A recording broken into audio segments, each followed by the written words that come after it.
오늘 우리에게 주시는 하나님의 말씀 예레미야 14장 1절부터 22절까지 말씀입니다. 예레미야 14장 1절부터 22절까지 말씀 이제 봉독하겠습니다. 하나님의 말씀 경청하십시오. 주님께서 계속되는 가뭄을 두고 예레미야에게 말씀하셨다.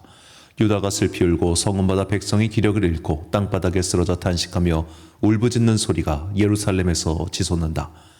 귀족들이 물을 구하려고 종들을 보내지만 우물에 가도 물이 없어서 종들은 빈 그릇만 가지고 돌아온다. 종들이 애태우며 어찌할 바를 모른다. 온 땅에 비가 내리지 않아서 땅이 갈라지니 마음 상한 농부도 애태우며 어찌할 바를 모른다. 들녘에 암사슴도 연한 풀이 없어서 갓낮은 새끼까지 내버린다. 들나귀도 언덕 위에 서서 여우처럼 헐떡이고 뜯어먹을 풀이 없어서 그 눈이 흐려진다. 주님, 비록 우리의 죄악이 우리를 고발하더라도 주님의 이름을 생각하셔서 선처해 주십시오. 우리는 수없이 반역해서 주님께 죄를 지었습니다. 주님은 이스라엘의 희망이십니다. 이스라엘이 환난을 당할 때에 구하여 주시는 분이십니다. 그런데 어찌하여 이 땅에서 나그네처럼 행하시고 하룻밤을 묵으러 들은 행인처럼 행하십니까? 어찌하여 놀라서 어쩔 줄을 모르는 사람처럼 되시고 구해줄 힘을 잃은 용사처럼 되셨습니까? 주님, 그래도 주님은 우리들 한가운데 계시고 우리는 주님의 이름으로 불리는 백성이 아닙니까? 우리를 그냥 버려두지 마십시오. 주님께서 이 백성을 두고 이렇게 말씀하신다. 그들은 이리저리 방황하기를 좋아하고 어디 한 곳에 가만히 서 있지를 못한다. 그러므로 나 주가 그들을 좋아하지 않으니 이제 그들의 죄를 기억하고 그들의 죄악을 징벌하겠다. 주님께서 또 나에게 말씀하셨다. 너는 이 백성에게 은총을 베풀어 달라고 나에게 기도하지 말아라. 그들이 금식을 하여도 나는 그들의 호소를 들어주지 않겠다. 또 그들이 번제물과 곡식제물을 바쳐도 나는 그것을 받지 않겠다. 나는 오히려 칼과 기근과 연병으로 그들을 전멸시켜버리겠다. 그래서 내가 아뢰었다. 그렇지만 주 하나님, 저 예언자들이 이 백성에게 주님의 말씀이라고 하면서 전쟁이 일어나지 않는다. 기근이 오지 않는다. 오히려 주님께서 이곳에서 너희에게 확실한 평화를 주신다 합니다. 주님께서 나에게 말씀하셨다. 그 예언자들은 내 이름으로 거짓 예언을 하고 있다. 나는 그들을 예언자로 보내지도 않았고 그들에게 명하지도 않았고 그들에게 말하지도 않았다. 그들이 이 백성에게 예언하는 것은 거짓된 환상과 허황된 전개와 그들의 마음에서 꾸며낸 거짓말이다. 주님께서 그 예언자들을 두고 이렇게 말씀하신다. 그들은 내가 보내지도 않았는데 내 이름으로 거짓 예언을 하였다. 이 땅에는 전쟁과 기근이 없을 것이다 하고 말한 예언자들은 전쟁과 기근으로 죽을 것이다. 그 예언을 들은 이 백성도 기근과 전쟁에 시달리다가 죽어서 예루살렘 거리에 내던져질 것이며 그들을 묻어줄 사람이 아무도 없을 것이다. 그들뿐만 아니라 그들의 아내들과 아들딸들도 그와 같이 될 것이니 이것은 내가 그들 위에 재앙을 퍼부을 것이기 때문이다. 너는 이제 그들에게 이렇게 전하여라. 내 눈에서 밤낮 하염없이 눈물이 흘러내릴 것이다. 처녀딸, 내 사랑스러운 백성이 참혹하게 얻어맞아 죽을 지경에 이르렀기 때문이다. 들녘으로 나가보면 거기에는 칼에 찔려 죽은 사람들이 있고 도성으로 들어가보면 거기에는 기근으로 고통받는 사람들 뿐이다. 그렇다. 예언자도 제사장도 어찌할 바를 모르는 채로 온 나라를 헤맬 뿐이다.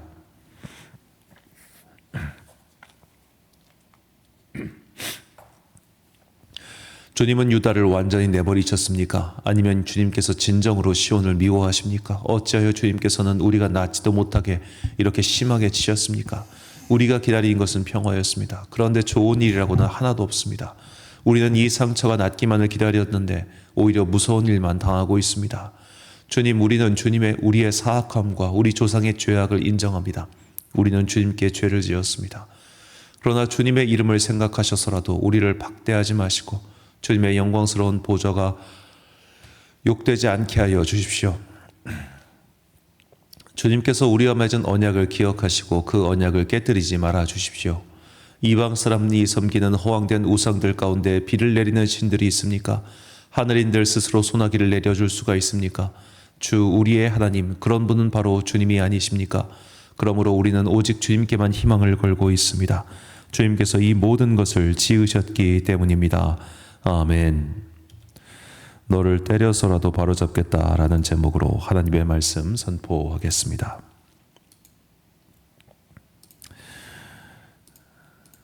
니코스 카잔차키스라고 하는 그리스의 유명한 소설가가 있습니다. 그가 자신의 자서전을 쓴 것을 봤는데 자서전 내용 중에 굉장히 인상 깊었던 내용이 그가 어릴 적에 처음 학교에 들어갈 때 일입니다.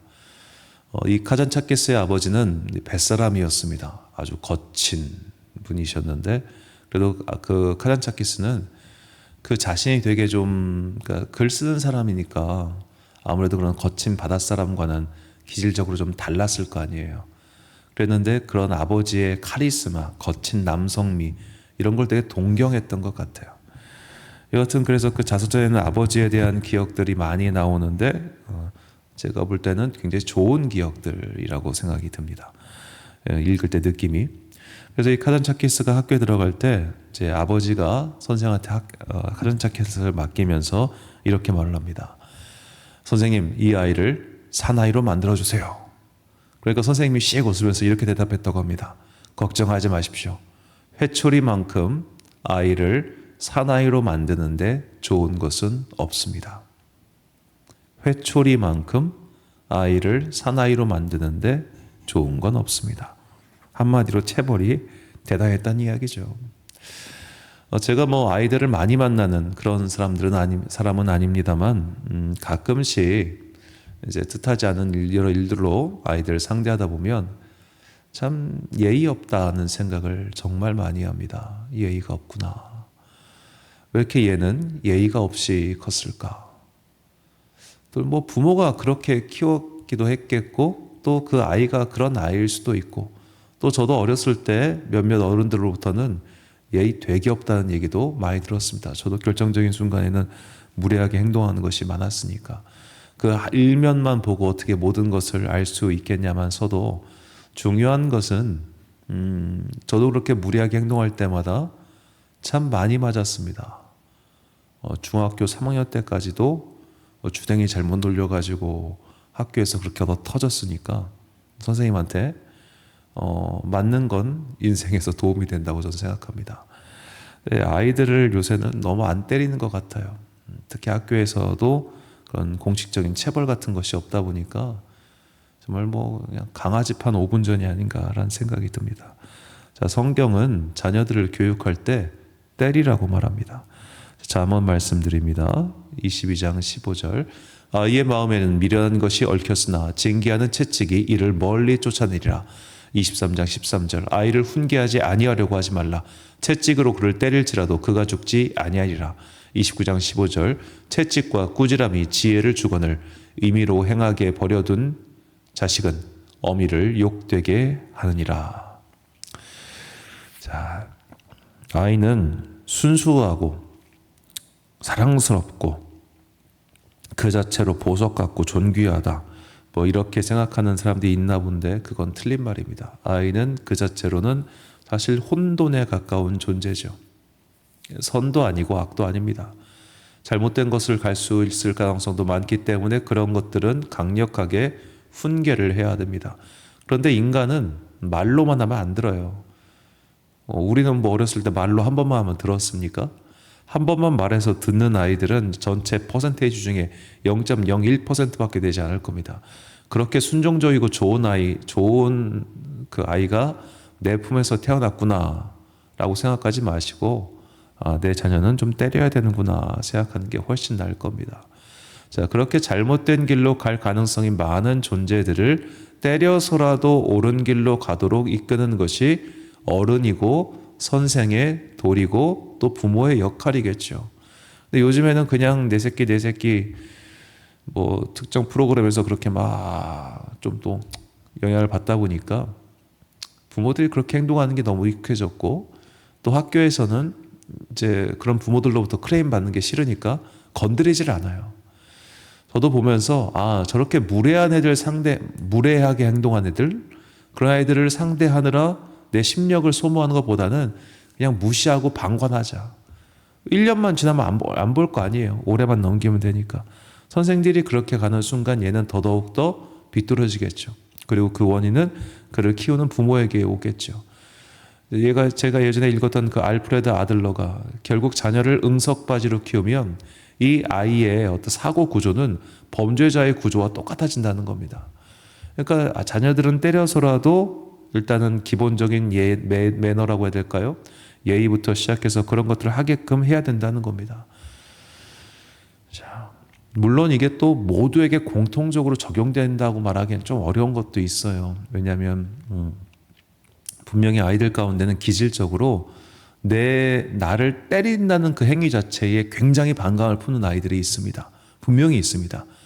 그래서 그 아이들은 일단 때리면 그대로 비뚤어져 버립니다. 또 그런 아이는 이제 속된 말로 조져놔야 돼요. 말로 해서 다다다다닥 해가지고 납득시키고 굴복시키지 않으면 얘는 아무리 때려도 말 안 듣는 애들이 또 있어요. 그럴 때는 또 지혜를 발휘해야죠. 그래서 참 사람은 하나님이 키우시는 게 맞는 것 같아요. 인간의 지혜로는 그거 다 못할 것 같아요. 자, 하나님께서 오늘 이 이스라엘 민족을 호되게 이렇게 채찍질하기로 결정하세요. 왜냐하면 얘네들은 이제는 정말 엄청 때리지 않는 이상 말로는 안 되는 아이들이기 때문에 됐어요. 자, 본문 11절과 17절 말씀. 여호와께서 또 내게 이르시되 너는 이 백성을 위하여 복을 구하지 말라. 너는 이 말로 그들에게 이르라. 내 눈이 밤낮으로 그치지 아니하고 눈물을 흘리리니 이는 처녀딸 내 백성이 큰 파멸 중한 상처로 말미암아 망함이라. 자, 하나님께서는 이스라엘을 위하여 중보하는 예레미야를 하지 말라고 하십니다. 그리고 얘네들은 망할 거야. 반드시 망할 거야. 나는 그들의 망하는 걸 보면서 눈물을 흘릴 거야 라고도 말씀을 하십니다. 자, 굉장히 이상하죠. 그들의 망하는 걸 보고 속상해가지고 눈물을 흘리실 정도면 안 망하게 두셔야지, 회복시켜 주셔야지, 복을 빌게 내버려 두셔야지 왜 이렇게 이중적인 행동을 하시는가. 이것은 마치 이스라엘의 대대적인 수술이 필요한 것과 똑같습니다. 이 수술을 해야 삽니다. 그런데 이 수술을 받으려고 하니까 애가 아파가지고 아빠 너무 아파요 하고 눈물을 흘리는 거예요. 아빠 나 좀 구해줘라고. 근데 그 순간 의사의 손목을 붙잡고 아유 안 된다고, 우리 애가 너무 아파하니까 수술하면 안 되겠다고 하면 어떻게 되겠어요? 큰일 나는 거 아니겠습니까? 지금은 눈물 나고 가슴 아프고 속상하지만 결국에는 의사가 수술을 해야 제 몸에 있는 나쁜 것들을 끄집어낼 수 있듯이 지금 하나님께서는 바벨론이라고 하는 수술칼을 통해서 이스라엘의 그 암덩어리들을 제거하시려고 하시는 거예요. 이대로 놔두면 너희가 진짜 다 죽겠구나. 비록 출혈이 나고 기력이 빠지고 하겠지만 이거 잘라내야겠다 해서 쭉 하고 잘라내버리시는 겁니다. 자, 이렇게 이스라엘은 나라가 사라졌죠. 사실상 그 이후로 페르시아의 속주처럼 돼가지고 있다가 잠깐 마카비오 왕조 때 잠깐 반짝했다가 헤로드 왕 때 또 잠깐 반짝했다가 그대로 쑥 2000년 동안 사라져 있다가 이제 이스라엘 국가가 건설된 건국된 거 아니겠습니까? 이렇게 그들은 사실상 이게 왕조의 마지막이라 봐도 거의 무방할 정도로 그들은 참 곤란한 지경에 처해 있었죠. 자, 하나님께서 그들을 그렇게 곤란한 징후에 처하신 이유는 그들이 미워서가 아니라 그들을 정말 살리기 위해서였습니다. 그들을 살리기 위해서 예레미야에게 너 지금 나 말리지 마 라고 이렇게 말씀하시는 거죠.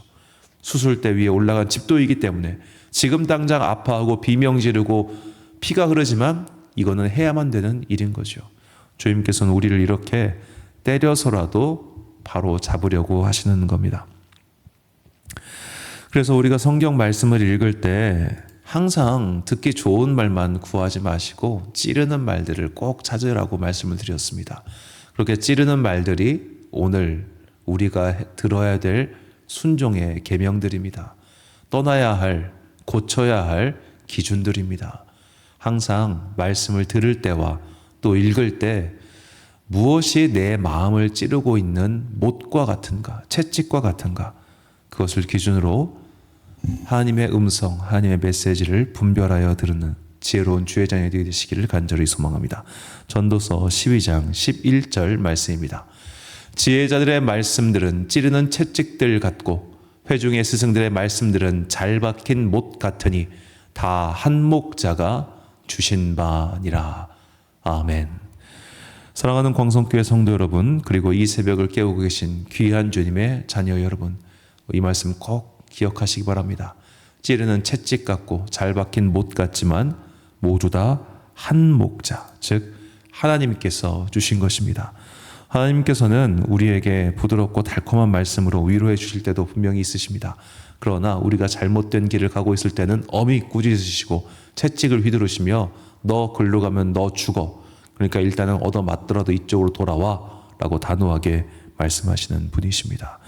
하나님의 채찍이 심하게 이르기 전에, 즉 얻어 터지기 전에 우리 빨리 잘못된 건 고치고 또 나를 찌르는 말씀들에 그 기준을 삼아서 오늘 내가 고쳐야 될 것은 무엇인가? 바꿔야 하는 것은 무엇인가? 정신 차려야 되는 것은 무엇인가? 이것을 깨닫고 그 기준으로 돌이키는 그런 여러분과 제가 되시길 주님의 이름으로 축원합니다. 기도하겠습니다. 사랑과 내가 풍성하신 아버지 하나님, 우리가 주님의 채찍의 말씀들을, 나를 찌르는 송곳 같은 말씀들을 외면하고 살고 싶어 했습니다. 그 말씀들이 마치 거짓말인 양, 혹은 시대와 다른 말인 양, 혹은 에이 이거 말고 다른 걸로 잘하면 돼 라는 식으로 우리는 궤변을 늘어놓고 살고 있었습니다. 이제 주님의 말씀이 우리를 치는 채찍이요 찌르는 못이 된다는 것을 잊지 않게 하여 주옵소서. 그 모든 것이 한 목자에게서 나왔음을 잊지 않고 나를 찌르는 채찍의 말씀에, 나를 찌르는 못의 말씀에도 순종하고 바꿔가는 주의 자녀들 되게 하여 주옵소서. 그동안 너무 익숙하게 우리 교회 좋은 것들만 찾았던 그 교만하고 거짓된 마음을 주여 용서하여 주시고, 날마다 성령 하나님 앞에서 자신의 죄를 자복하며 노력하는 주의 자녀들 되게 하여 주옵소서. 날씨가 추워지는 12월 12일입니다. 주님께서 따뜻한 성령의 불을 각 사람에게 내려주시고 오늘 주님의 자녀들이 추위를 타지 않고 은혜 가운데 살 수 있도록 그들과 함께하여 주옵소서.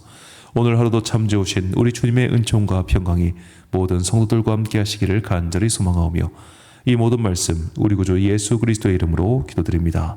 아멘. 오늘의 기도 제목입니다. 하나님께서 나를 후려치시기 전에 나의 잘못을 깨닫고 즉각 그것을 고칠 수 있도록 성령님의 힘을 달라고 기도하십시오. 오늘 주신 기도의 제목 가지고 기도와 묵상에 힘쓰는 하루 되시길 바랍니다. 기도하겠습니다.